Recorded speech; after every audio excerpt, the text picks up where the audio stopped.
Mitch, Mitch. I know we're looking for a working title, but we cannot name the podcast The Business of Theater. Backers, we need backers. Why not? Now I have no argument with that. I feel like it's just too on the nose, It is. although it is quite relevant. We are in an industry that everything right now is money. Yeah. Everything. You A know? lot of what we want to talk about does fall in line with this working title. So at least for the episode, we'll have it as a presence, but we'll keep thinking. Yeah, please do. All right. This is The Business of Theater, a working title. I'm Darnelle Radford, I'm Mitch Weiss. and let's get down to business. So, Mitch, this ongoing saga, life is a cabaret. Lord. You know, the information keeps trickling out. It keeps going. Like we just saw yesterday, there was more news that came from Broadway Journal about the backers like attempt to extort the production. There's some allegations Well, to look, the sort. when there's big money involved, and big money is relative to everyone's personal situation. Actually, I'm going to stall you. One good word for that, wishing good health to Billy Porter. Mm-hmm. Billy Porter, who had done the show, actually the first black actor to play it, did it in London and then was coming here to New York to take over the role. And he had to leave early, which led to one of the reasons that led to the early closing of Yeah. the new revival of cabaret on Broadway. One of the main reasons, and let's pick this up with, they renovated the entire theater for this production of cabaret. They turned it, instead of into a proscenium theater, it was now an actual cabaret theater with tables and chairs and waiters, as well as some seats, regular seats around the side. It was in the round. It had an elevator in the middle of the floor, which had not been the stage before. So, as required, and this has happened with shows like Cats, they had to renovate the theater. Andrew Lloyd Webber's roller skating musical, I just Starlight Starlight Express. Express, that they actually built a roller skating rink around the audience. Hal Prince's version of Leonard Bernstein's Candide was an environmental theater at the Broadway Theater in which the orchestra was in three different parts of the theater behind the audience at times, and everybody was on bleachers, and the floor was peanut scrappings like you're in a bar, and they served beer, and the cast actually walked through pathways in between the audience.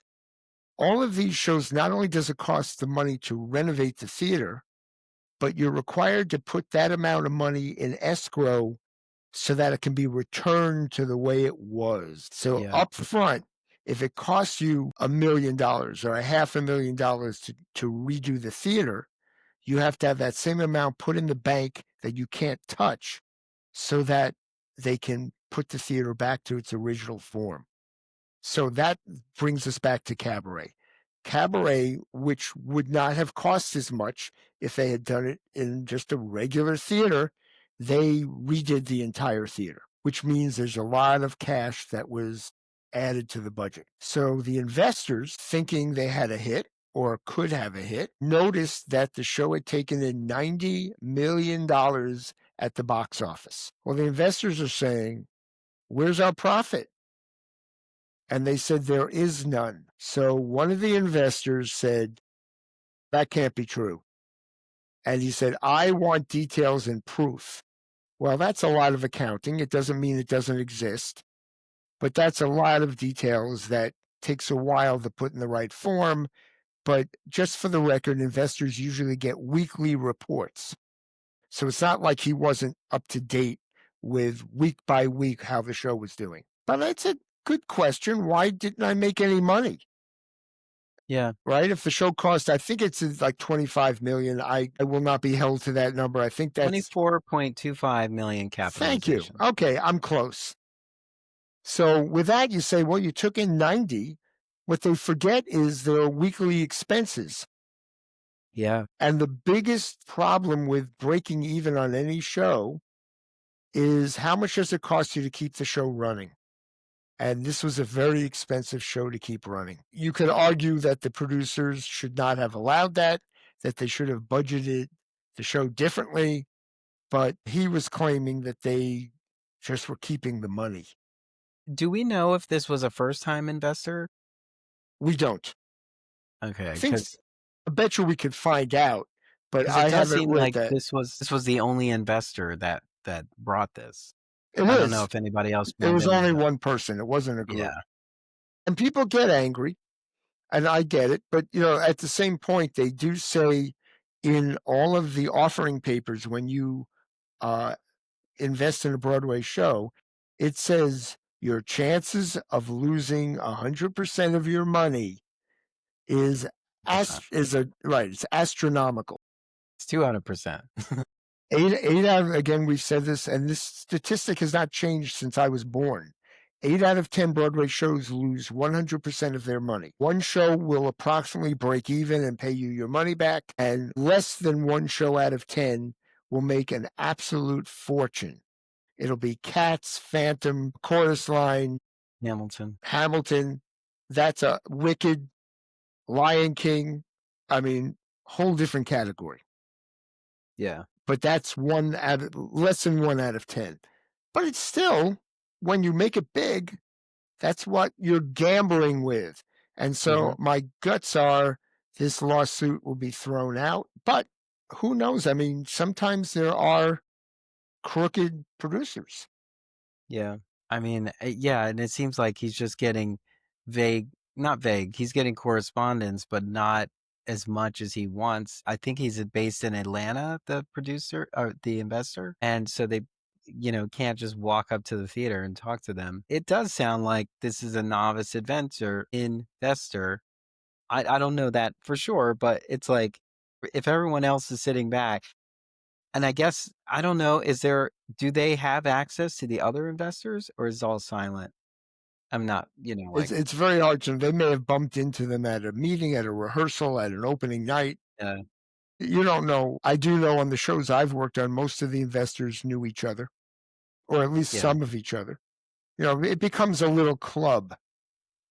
Yeah. Especially you go to opening night and it's a joyous affair and there's a great party and you're part of feeling good. And certainly Cabaret was a hit, except it didn't make money.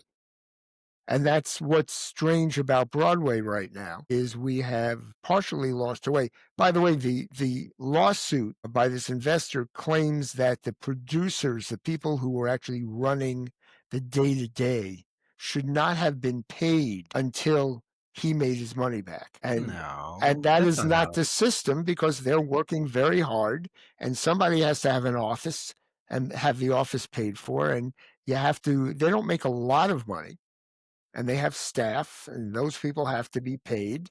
And that all comes out of what's called the office fee or the producer's fee. Hmm. Um, but there's always been the argument how much do you make the producer's fee? How much do you pay an office staff? All of that's always in question, and show by show, it can change. Yeah. And it was making sales. It had 610 performances. Yeah, but it's moving. It's like perhaps this investor didn't realize like what the weekly expenses are. You're basically gauging it every week whether you're going to be open next week. Well, unfortunately, certain producers without particular qualification will just say this is what it costs and we have stars and this is what they cost and we have to do marketing and this is what that costs. And so it may be high, but let's hope we turn into Wicked or let's hope we turn into Fiddler on the Roof. This is Cabaret. Cabaret was a hit the first time around and the Mhm. second time around and the third time around. So, you're looking at a history. However, they didn't have to renovate a theater. Yeah. And for whatever reason, this particular show costs more per week than other shows. Certainly a lot more than Hamilton. One of the great things about a Hamilton or a Chorus Line is you don't have superstars. You don't have to pay superstar salary. And you're set. Well, can't talk about Wicked that way. but certainly like a chorus line sets minimal. And once you get past a certain point, your weekly costs are very low. Hamilton has, it's one flat set, barely anything on that stage other than props and costumes. So that Yeah. brings their costs way down. So when they start making a lot of money, it all turns into profit versus a cabaret in which, whatever reason, they had a lot of expenses. Yeah. Because um, you mentioned Hamilton, as we are recording this, it's Leslie Odom Jr.'s birthday. Yay, Ibra. Yeah, and he just returned to Hamilton for a limited run that has been extended already, I think, as Aaron Burr.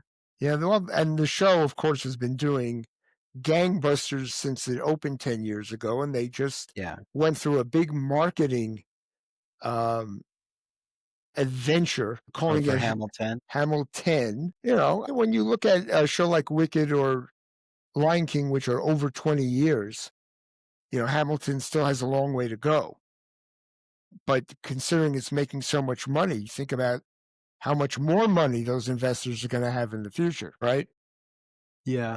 It really is a fortune. Just taking it back to off Broadway, those of us old enough to remember a show called The Fantasticks, Mhm. which played in a 100-seat off Broadway theater. It was the longest running show in New York, if not US history, for a while. I think it went into did it hit past 40 years? It was 100 seats, but they were selling out. The original lead was Jerry Orbach, who won an award for it, and he was unknown at the time. But I happen to have known that the lawyer who had invested $1,000 in the original production of The Fantastics, and when it hit its, I think, 15th year, he had made $400,000 profit off of $1,000 investment. And that's in a 100-seat theater. Wow. Figure this out with the other shows. This is why people and this investor needs to go, I either trust the producer, I know they want to make money, unless and there have been crooks on Broadway. I've worked for one of them. They usually overspend in areas that they shouldn't have. And that's where the profit gets lost. But you should be able to know that from the information they give you every week, right? So the question is, did this investor, was he just not educated? Maybe he's right. Maybe they actually did abuse the money, but Yeah. we look for the whatever happens to this lawsuit. It doesn't happen often. Yeah, yeah. So, for all our listeners in the Philadelphia area, I want to let you know, since we mentioned the Fantasticks, that the Fantasticks will be on stage at Arcadia Theater Wow. October 1st through the 5th. And I only know that because our production manager at Theater Exile is working on the show. We just had the conversation today. That's amazing. And you know what? It's still a wonderful show. It's one of those surprises. You go in there and say, this feels like a little flimsy nothing.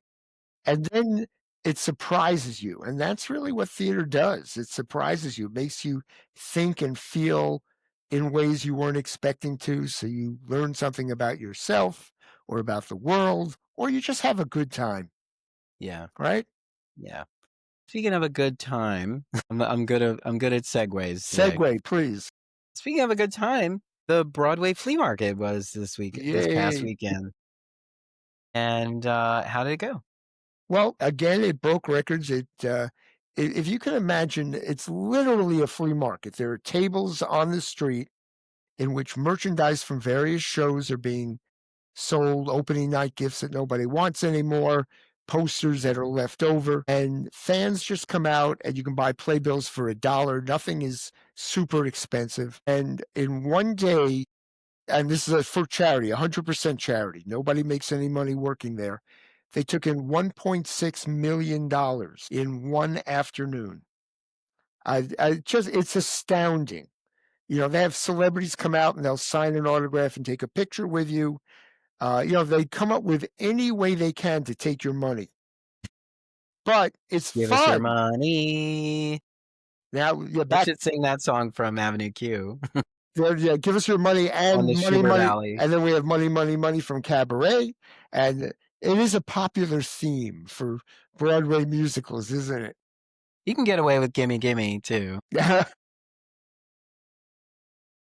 Well, that's great. I was so deep in the Philly Fringe Festival, I knew I wasn't gonna make it to the flea market this year. It's yeah, it depends. I spend my time selling because there's at this point there's nothing I need to add to my closet, Mhm. and I just keep giving things back. You get to a certain Yeah, age and you go, I don't need this anymore. The poster will never end up on my wall again. Take the poster, sell it to somebody else. And it's very exciting, especially you keep seeing fans and they know so much about so many yeah, of the shows, and you can talk to them. But certainly at our table, which is ATPAM, the Association of Theatrical Press Agents and Managers, we had 3 to 4 people deep waiting to get to the front of the table the entire wow. day. We started setting up at 8 a.m. We sold our first item, I think, at 9:15 a.m. We're not supposed to open until later, but people were clamoring. And we were supposed to shut down at 6. He kept saying, "Yeah, yeah, we're shutting down. We're shutting down." When the police are trying to get us to clear the street, he ended up selling our last item at 7 p.m. when they kicked us off the street. And we did end up being the number one table. I'm very proud of my union. Our table took in $87,000. Hmm, All that's right, great, it is. It's wonderful. and for such a great cause. Broadway Flea Market, it's a it's basically it's a fundraiser for Broadway Cares. So, Mark your do you calendars have for next anything? year. It's usually the last Sunday in September. This year it was the second to the last Sunday. I have no idea why. Do you have anything like that in Philly? No, we don't have a organized flea market, but periodically theaters will do a flea market.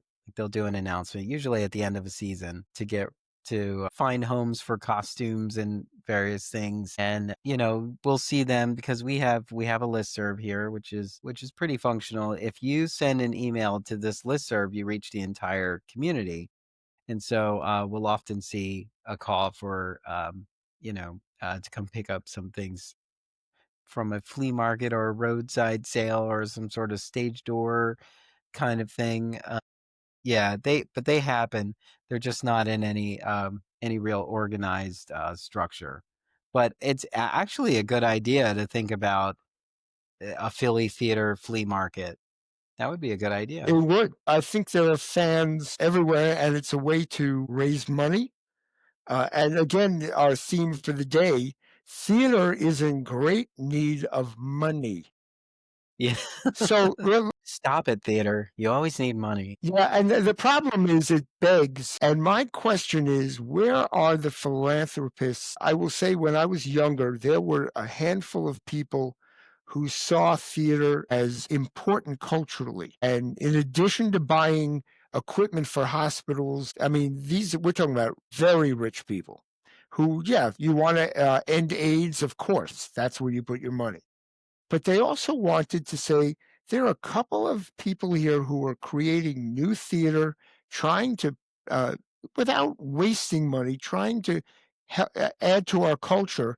I want to be supportive. I will be on their board and I will give them large sums of money.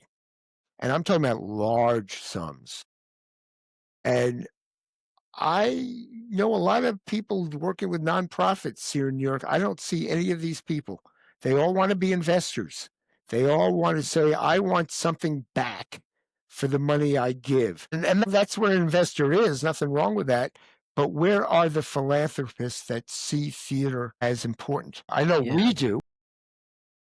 Well, I know they exist. They're definitely in our community. You can go to almost any theater and see a handful of the same names, and we really value their contributions to the community. But there aren't as many, and the infrastructure of just life in a city right now is not creating a path for more people to become those philanthropists either. And that's the part that's a little bit of a challenge because there isn't like a direct path to that kind of support, the ability to support a community like that. But I think about it all the time where I'm saying like, if we're talking to many people who can barely afford to eat, like they're working, doing good jobs, but they still can barely afford to make ends meet.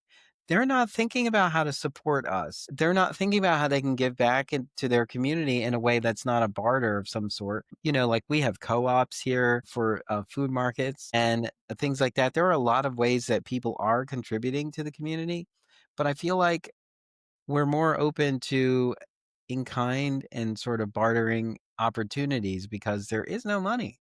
Yeah, and yet There I isn't would, much. or it's being misdirected. I think, Yeah. and by the way, I'm not, and we've had this conversation many times. I believe nonprofits should think more like commercial producers. I do believe that begging for money for theater, which is not brain surgery, is a very ugly thing, and we spend too much time hiring people who did nothing but beg for money, instead of coming up with supporting creative artists and the work that they want to bring to the stage. But that's where it really comes down to, I guess we're going into that direction. The new head of the Kennedy Center Honors was on CBS TV mornings with Gayle King. And I think they missed the point. Of course, CBS sponsors the Kennedy Center Honors. So they have it in their mind that this is a promotion. But there's been a lot of controversy, of course, because the president kicked everyone off the board of the Kennedy Center, replaced them with people that he wanted. So the question is, what are they going to do with that power, and what's the difference? And he was there to explain. He said, and this was troubling to me because it sounds good. He said, "No, anybody can work here. We will accept anybody with any theater company, anybody that wants to get on our stage is welcome here. However, they have to pay their own way, meaning they either sell enough tickets or they find corporate sponsorship that will back them so that we don't lose money," which is the opposite of what nonprofit mentally is. Now, of course, every Theater Exile, Manhattan Theater Club, the Public Theater, everyone wants corporate sponsorship. Don't get me wrong, but it's usually institutional corporate sponsorship. It's whatever goes on at the Kennedy Center or at any other nonprofit, we're going to support it, and then we have no say in what that topic of theater or the experience will be. That's left up to the arts managers here and the creative people and the artistic director or whoever is put in charge. Instead, the concept seems to be show by show, you have to convince somebody to cover your losses. And therefore, if you have a controversial subject, my question is, who's going to Yeah. be willing, Where would you get the support? right, who to do that? And how do you know how much you're asking them for? And how does that represent the American culture, which the Kennedy Center is the pinnacle of, right? And I'm sure Les Mis, I'm sure they'd be happy to have Hamilton there, although Hamilton refused to go Yeah. in protest. And I just think that we lost the opportunity for a debate with this guy on CBS. The Kennedy Center Honors, that's fine. It's whether every year there's a group of people, some of which I like, some of which I don't like as much. Who cares? But it's a principle. So anyway, the thought then is, how do we translate this? Are we only going to have commercial theater and theater run by corporations, or do we get people willing to push the boundaries, which is what the American culture used to represent? Yeah. You don't get Hamilton unless you're pushing the boundaries, Hmm. right? And I know they don't like drag shows, but you don't get, what do you call it, La Cage aux Folles, if you don't allow for a drag queen on stage, right? And there are plenty of other shows. I mean, think back to the fees. How many television comedians were always in drag? Yeah. Yeah. So I don't quite get where the qualification is going to be. No, they're just being petty. The thing is, it's not even, that's not even completely clear by him saying like, "Oh, anybody can come here. They have to have the backing." So what if a drag show did get the backing? Yeah, Would they have it? I don't They're know. like, "No, we have all the money. You said we actually have 3 sponsors here. Saturn, Well, just one, several, I don't know." and maybe that will happen. Maybe the people that are on the board um, have made the decision of what they're willing to do, Yeah. but we'll have to see. I think it's so ridiculous. Like the art is subjective, right? You shouldn't even have in terms of like the planning, you shouldn't have an opinion about it either way. Like people are gonna feel something. That's the whole point. Are they afraid that I don't know what they're afraid of. No one was protesting. No one was protesting the programming before this administration got involved. And so that's the part it doesn't make sense. And more so than even television, tickets are expensive. No one's going to buy a ticket if they don't want to go, Yeah. right? So just say, you I know, didn't know what to expect and I'm disappointed and I want my money back. and Really? how many shows have I seen just this year on Broadway that disappointed me? Disappointed. Yeah, you And don't ask for your right, money I didn't back ask for my money back. 'cause you won't know until the end. Like, it might change in the last 5 minutes, and you're like, "That's why we were here. That's right. Okay, I wish there was more breadcrumbs, like, I would've felt better about this." Yeah, It's freedom of expression for the artists that are able to even find a producer willing to put their show on the stage at the Kennedy Center. It's hard yeah. enough as it is, Yeah. right? I said it to you in our pre-interview. It feels like the administration is the equivalent of a for-profit leader who left that for-profit entity and is working at a nonprofit now. Is trying to carry that Mhm. sensibility into the space. Like, you don't understand, like the country doesn't have a deficit because of its love of the arts. It has a deficit because of the money it put into defense and the wars that were not paid for. So you're going to sacrifice everything that wasn't a part of that, wasn't part of creating that deficit. And so we have nothing so you can save money, and it's not really saving money because you'll realize that there's money here. And now you want to redirect the money and the money will never be saved. The deficit won't go down. As a matter of fact, it's already projected to go up. And so you're just trying to argue a case so that you don't so we don't end up having the art. And honestly, like everywhere you go, you don't just go visit your family when you don't live near your family, you don't just go visit them. You go visit them and you figure out what you can do together Mhm. recreationally, some sort of event that has culture attached to it. It's either going to a movie or some sort of amusement or perhaps a game. All of these things, like without if the country doesn't have a strong passion for the greatness that comes out of our arts and culture sector. Like, what is the country? Wars and guns? Well, and maybe that's what it is, and so it's about us. Farmland. Yeah, and different parts of the country are different. That's the great thing about us is, whether he wants to get rid of programs about diversity, we're already diverse. You're not going to Yeah, do anything about that. We are who we are. The problem is what part, money wise and artistically, what part does the government play? And what it seems to me, and this is my interpretation, is they've just said the government is going to take its hands and wash it of any involvement in the arts. It will say you either find your own way of financing or you don't exist. They took it away from PBS, take away from NPR. And these aren't places that live because of the government. What they're doing is saying, we recognize you're doing things that aren't profit driven. Therefore, we're going to contribute. The Kennedy Center is made of marble, like Lincoln Center. It's expensive to keep up. That's the building. That's not the shows that go in there. So now you're going to tell the shows they have to pay for the marble? That's the question. Or did they not even think about that? Okay, we'll have to leave it there. because otherwise we get into major politics. And I just want to stick with the arts. What we've got to do, and look, we're doing this. Broadway Cares in New York, we take care of our own. We contribute, we raise money. Flea Market just gave 1.6 million to a charity that distributes money across the United States to artists in trouble, to AIDS research, to cancer research for children. Every time there is a flood at the Mississippi, they help rebuild when FEMA doesn't.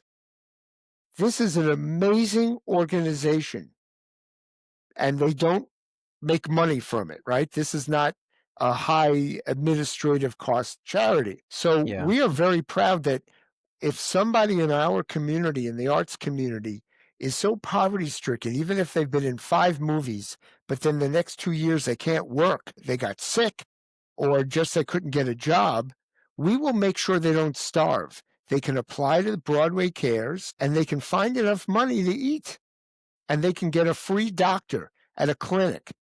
It is all arranged by a charity that we contribute to. No government. We know how to do this. The That's question great. is, why? Why isn't our government saying collectively we all want to help each other?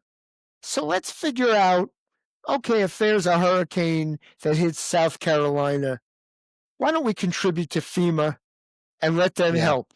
Instead, we're going to get rid of FEMA, and now they have to help themselves. I mean, that's where the question is. They only and it's also unclear. It always seems like they're only concerned about the budget when they want to cut things that are valuable to society, like the things that people really need, and they go, "Oh, well, we shouldn't be funding that," but we've been funding that. We've been funding that for many years, and everybody's happy because of it. It's like, the needs grow, and you have to put more funding into it because prices are going up, and prices are going up now because of the choices the current administration is making.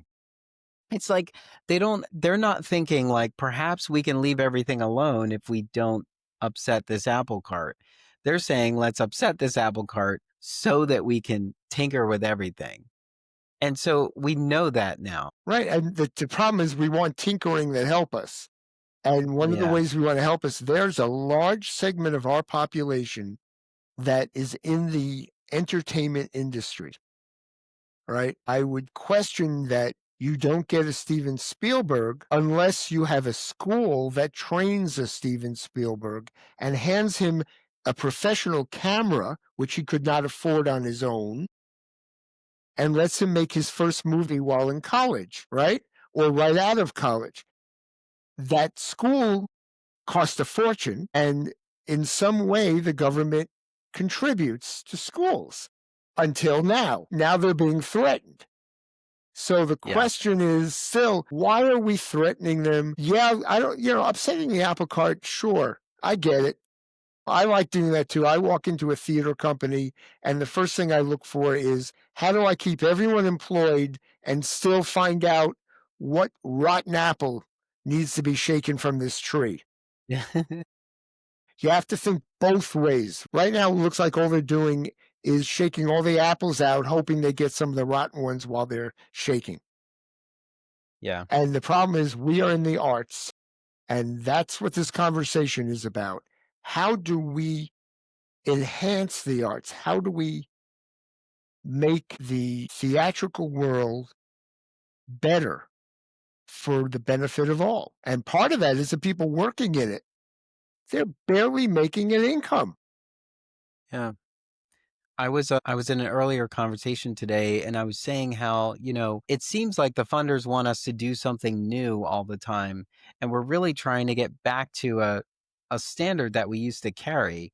And so it makes more sense to say perhaps, the funding we'll have will actually strengthen what we currently have, but instead we end up having to create a new program which will stand in the way of everything that's growing at the moment. Yeah. And by the way, it costs more to create a new program. It costs a lot more, and that's where the costs are going to come back to bite us in the butt. I do know. I mean, we all get it. Government programs change very slowly. It's very frustrating. We have had a reasonably do nothing Congress for decades, and we are suffering from it. And that's why shaking an apple cart is not always a terrible idea. But you have to have a vision of where you're going with it. And maybe he does. I just don't see it in the arts. All right. So Yeah. moving on. I think so. Yeah. Let's use the last bit of our time to explore our singular sensation. Yay. What's yours? They are not a sponsor. I would say my singular sensation is my new iPhone 17 Pro, Cosmic Orange. It had quite a journey to get here through various logistics companies who will not be named in this moment. But the main reason is because there's a new feature in the phone called dual capture, which allows you to use both the front and the rear camera to record. And so, as a media company, being able to capture like that on the go, I think is going to be really beneficial. And it's going to be interesting to see how people use this feature. I feel like there's going to be a lot of interviews and a lot of like, look where I am. There's going to be a picture of you and then a picture of whatever it is you're looking at. So I think the landscape is going to change, or they'll have to figure out. We'll see if the social platforms find a way to support like a dual capture kind of opportunity. Okay. My singular sensation is actually a script that my company, The Farm, has developed for almost 3 years now that had I'll call it a debut because it was no longer a reading. It was no longer a rewrite. It was a musical at the wonderful Puerto Rican Traveling Theater, which is on West 47th Street in Midtown Manhattan, a beautiful theater owned and run by a nonprofit called Progonus Theater. We performed just 2 shows there as a tryout, and the audience leapt to their feet at the end. It's one of those Mhm. situations, along with my philosophy, it's my personal philosophy. We didn't spend the money on the set. We had a set and we had costumes, but I will tell you, our original set and costume and light design would have cost us about $5,000 to do 2 performances. And instead we spent 700. And no one in the audience said, "Oh, that set wasn't good enough." The lights were great. We didn't change a single light from what was already up there, but we had a phenomenal designer.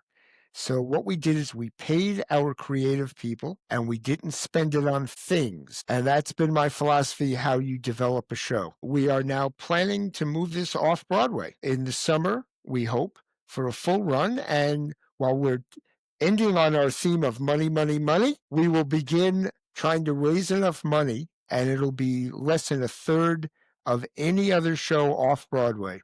But we're going to be raising some money to put this on. I'm very excited, especially because this is a playwright and composer who deserves to be seen and could not get in the door at any theater. And what we did was say, draft one isn't perfect. Let's work on it. And then we did draft 2, 3, 4, 5, 6. This is draft 7. And each one of them had a reading, and now he has what I consider to be a hit. That's what happens when you put your money where your mouth is. So that's my singular sensation. By the way, the show is called Last Coffee in Rockville by Julian Mesri. Give him credit where credit is due. Wonderful credit for a great job. I was in the room where it happened and really enjoyed it, and I can't wait to see where it goes. But that's the business of theater, a working title. I'm Darnell Radford, I'm Mitch Weiss. and we'll see you at the theater. Bye bye.